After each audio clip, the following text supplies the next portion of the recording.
to go somewhere that's welcoming.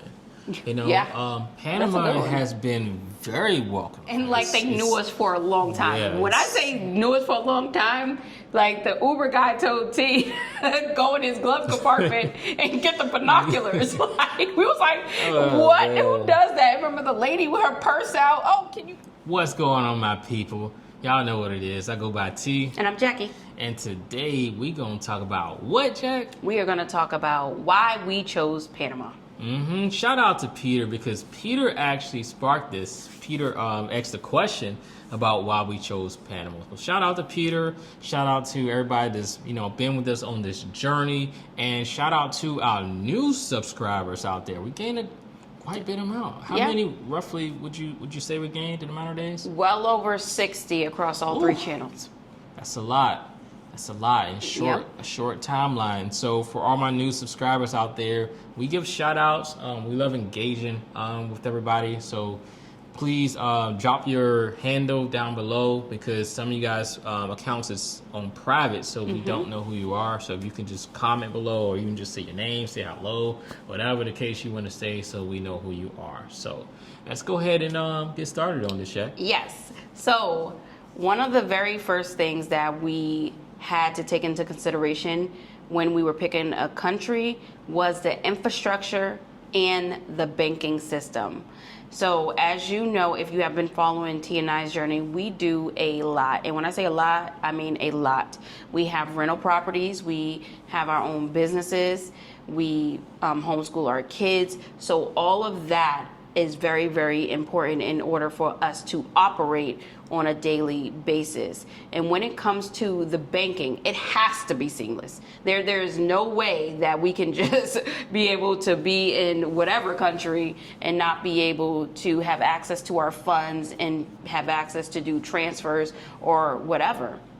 Yeah, very, very seamless. USD, the only difference is they have the coins, and that was pretty cool. I put money in a machine, and I'm supposed to get back like 75 cents. I guess it was good luck. They gave me a whole $1 back. So a dollar coin, I was like, nice. So yeah, that's definitely at the top of the list. I would also say next thing I would say really is the close proximity to Florida, because for you guys that are new here, we have property in Florida.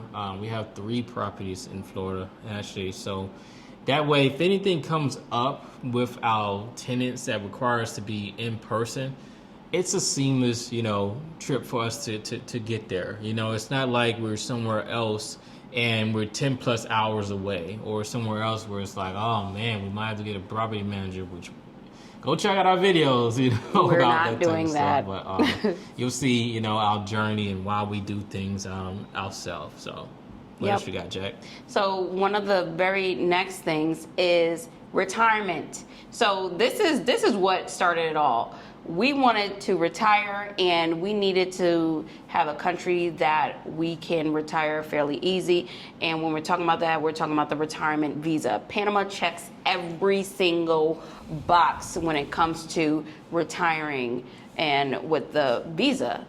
Yeah, I think maybe we'll get into that in a whole video, maybe, because it is very detailed video. It's probably something that they do want to know about, maybe. Yeah. Because it is it's a good amount of information involved with it. And it's a very unique situation because, as we mentioned, we have children. So usually when you hear like the stories of how people come over on the retirement visa, it's not usually with children. So it's a very unique Absolutely. And situation. I say too, I wanted to go somewhere that's welcoming. Panama has been very welcoming. When we went to Costa Rica, it was like, wow, these people are very welcoming to us. So we wanted to be somewhere that's very welcoming. We didn't want to go somewhere and we felt like we were just a full-on blown guest, just stepping in the house, and hey, make sure I don't do this and do that type of thing. Exactly. So they're very, very welcoming. And they welcome us with open arms. And like they knew us for a long time. Yeah, When I say knew us for a long time, like the Uber guy told T, go in his glove compartment and get the binoculars. Like we was like, what? Man. Who does that? Remember the lady with her purse out? Oh, can you pass me my thing out the purse? Like what in the world, y'all? Mm-hmm. So yes, this is just like the cousins in them. That's what I feel like. Yeah. I feel like going to a cousin's house. Yeah, and even other ladies like, hey, can you come over here and open my sugar and put my sugar? Can you open my sugar? What? The welcomeness has just been on a whole nother level. We can talk about a lot of experiences with that. Right. So, woo, yeah. We're very welcome. They just come up to T and I and just like start having these conversations with us in Spanish, and we're just sitting there like, oh, okay. Yeah. Right, Yeah. right. Very welcoming. Yep.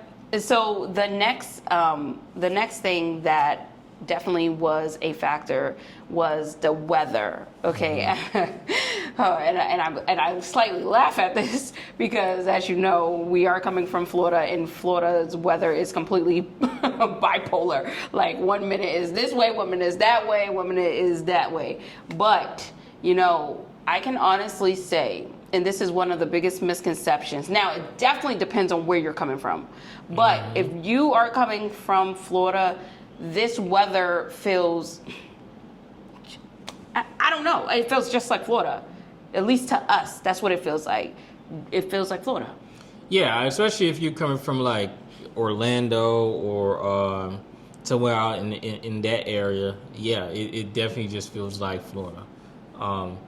And I noticed too, we were talking to someone else here. They were like, "Yeah, man, it's so hot here right now, man. This is the hottest time." And I'm like, and we're like, no what? way it's the hottest time. We're like, not even sweating outside. Walking like, around it's the whole time and just like, no, there's no way. Like, it's very identical to Florida. Exactly. So I guess you could say that we are probably like, I don't know, at an advantage because maybe our bodies is used to this, but it's just, actually, I think it feels better out here to me, to be honest. So yeah, that's what it feels like out here.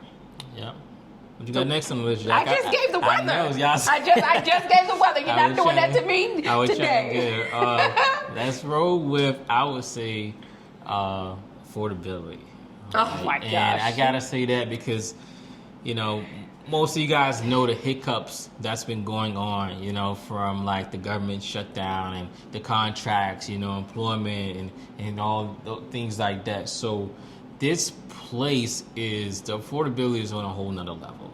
And there's been a lot of content out there who've been saying otherwise. So I want to say, you guys definitely, watch who you entertain, because a lot of people here is just for entertainment. They're going to say a lot of things just for views, because they know what's going to really spark a debate, to go and back they and know forth you don't over know. things. So. And then of course, if you haven't experienced it, you don't know.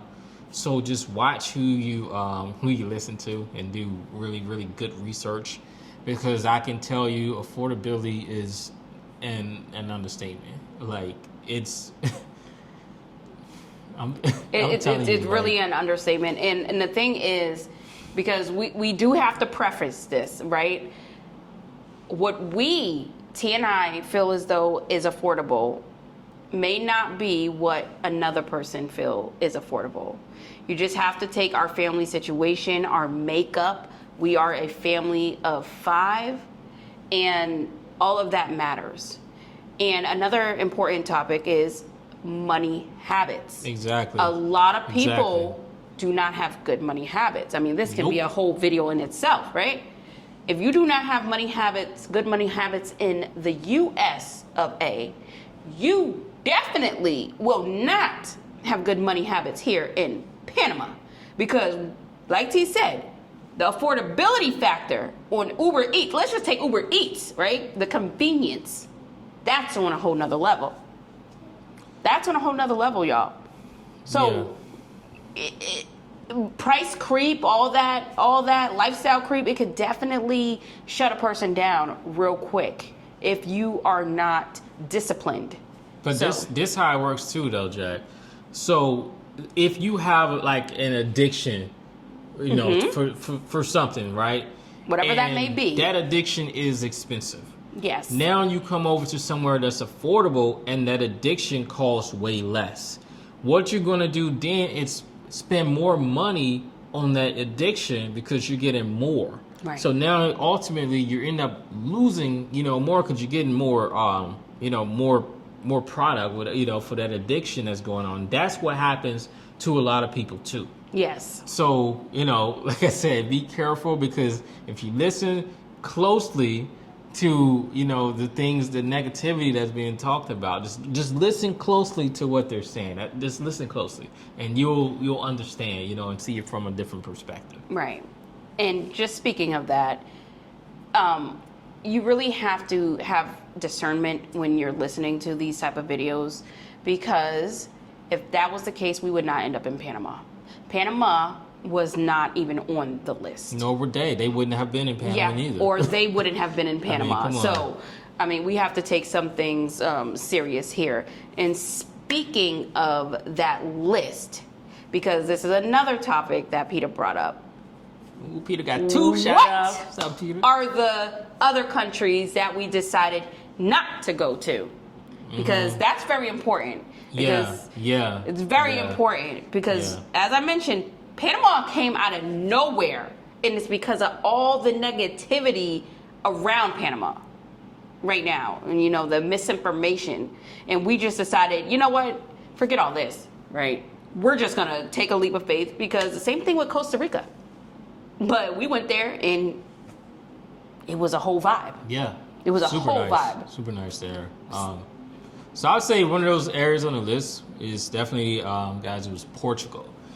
And the reason is because when I was in the Army, we were actually supposed to go to Portugal.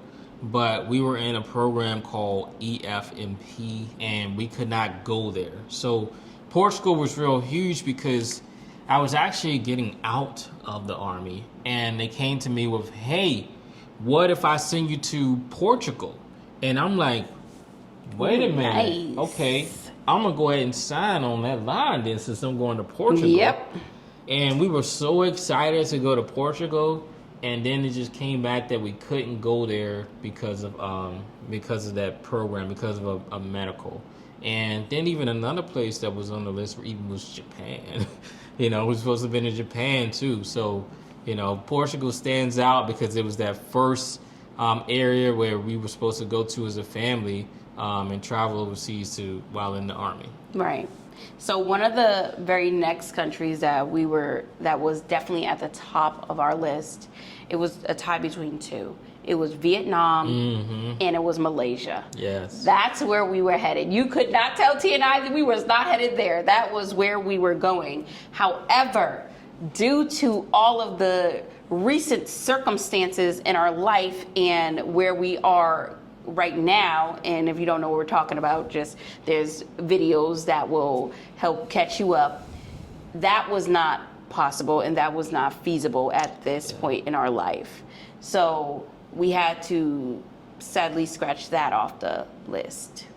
Yep, sadly scratch it off the list. You couldn't tell us we weren't going there. Yeah, we just just knew. That was gonna be a surprise, right? That was definitely the top of the list. Yeah. And then we did look into, this is one might throw you guys off, we're looking into Albania. And we were looking into Albania because if you are U.S. citizens can go to Albania and stay for an entire year. An entire year. So we were definitely looking into that. And then we had some runner-ups that we basically we bumped off the list, for example, like Thailand. Thailand because it's just too many people going there. Yeah. And we're like, you know, we wasn't for it. We we don't want to do that. We can't rock with it. Somewhere that we did want to go, maybe a vacation trip, you know, there one day, but not the move that we were looking to make. Yeah. What else did we have on? We also had Johannesburg. Yes, South Africa in Cape Town. Yep. We definitely we was actually planning that one for a while. Yep. We just knew we were going to go there. We were very interested in, you know, the culture there, of course, and we I don't know. Then all of a sudden we were like, you know what? We're not going there. It was just one of those moments. A lot of crime and everything. Yeah, that's what it was. I think it was the different crimes that started to come online. And see, this is the thing about online. We keep talking about watch what you watch, right? Because they will. It just how it works. It's going to be deterrence, right? And a deterrence will be like, oh, this country that you're trying to go to, something just happened over here, something just happened over there. But that's how that got knocked off of our list, and we just decided not to go there at all. Yeah. So. And it was the process. It was the visa process because, as we mentioned, we're trying to retire. Well, not trying. We are, right? And that just wasn't feasible at all. Scratch this off, scratch this off, scratch this off. It was a very interesting situation. Like our son, he really wanted to go. The oldest one really wanted to go to Japan, for example. Yeah. You know, so it was a very, very interesting list. And then our daughter, she's always into the UK and stuff. So very interesting list. So yep. What else we got to rock with them on this one? So the last thing that was on our list was Cabo Verde. And you know what? In the near future, I think that might still be a thing because that was definitely at the top. Yeah, Cabo Verde was a good one too. But that's all I have for this video, T. Do you have anything else that you want to say? No, but shout out to all the subscribers and everybody out there. That's what I have to say. And please, don't be misinformed. You know, make sure that you are listening to, you know, the right people that's going to give you accurate information, not just information that's going to be, okay, let me do this for entertainment, right? You know, clickbait so I can and all that other stuff. So I can get views, you know, so I can reach my, you know, my $100 minimum to get a check cut to me from YouTube. Dang, T. I mean, this is what we do. I'm just keeping it real. Y'all can see how real it is. Oh my goodness. I thought this was going to be the video where we're like, oh, okay, we have on our collared shirts. I mean, dang, you just busting it out. They already know. They already know. And I guess welcome to the channel. Yeah. And shout out to Succeed by Force, too, because before we end this thing, I want to shout out to Succeed by Force because I remember a comment I seen from him lately was, hype me up. He said, I hyped y'all up. So, you know, he was throwing it out there how he hyped us up. You know, so all y'all out there be hyping us up. You know, why me be hyping us up all the time too. You know, and then Lindy C and Sunshine was defending on your video because there was someone, I don't even know what triggered it. Really. You know, there's so many trolls across the different channels, but you know, our subscribers, they go hard in the paint. Literally hard in the paint. Like if anybody is giving misinformation, we don't have to worry about that. Like we don't have to worry about like arguing with anybody or anything like that because they're gonna get the situation straightened out. So shout out to Lindy C and Sunshine for that over there on my channel because as you see, I'm not responding to that foolishness. And T, we're just not. We're not doing it. Anything foolish, we're not doing it. We're not doing it. Why? Why do we have to? Yeah, it was so interesting because they was like, you got a husband. The guy, female, whoever was like, you got a husband working and you sitting there, what they said, spoiled or something. I can't even recall the word. Spoiled. Something similar like that. I guess they thought that you was like, I don't know what it was. People are interesting. We work hard. Okay. It's easy to just go look at our old content and see where we started and where we are. It's so easy to just go look at the content. But anyways, that's all I got. And until next time, you guys, peace out. See ya.